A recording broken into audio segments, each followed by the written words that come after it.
Pipila ka barangay sa General Santos City ang gibaha gumikan sa kusog nga ulan nga epekto sa habagat. Samtang nangandam sab ang Alabel LGU sa Sarangani sa posibleng pagbaha karong gideklara na sa pag-asa ang pagsugod sa ting-ulan. Ani ang report.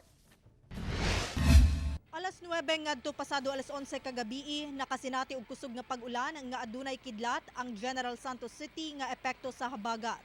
Gibaha gilayon ang pipila ka barangay ilabi na sa Barangay City Heights asa hinay ang padagan sa mga sakyanan tungod sa baha.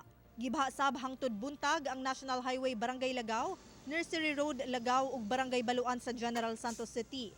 Misulod na sa pipila ka establishmento ang tubig baha. Naka-standby sa lugar ang mga personahe sa DPWH alang sa clearing operation hilabi pa sa baradong kanal. Giulan sab ang Alabel Sarangani kagabi.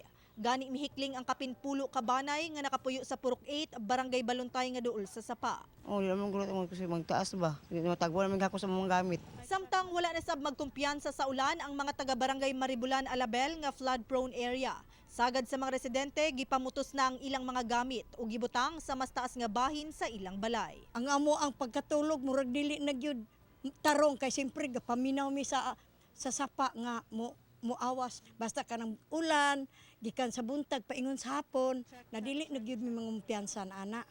Andam nagputo sa mga sakubag para in case og kuan ay maalasa nga bisag gamay lang gud nga ilisan katong importante lang mapapilis ana. Samtang pahimangno sa otoridad ngadto sa mga residente sa flood ug landslide prone areas mag-igmat kanunay ug daling mo report sa mga numerong anaa sa inyong TV screen ug galing dunay emerhensiya. Kauban si Gary Balantay sa kamera. Ako si Abby Caballero para sa At Home with GMA Regional TV.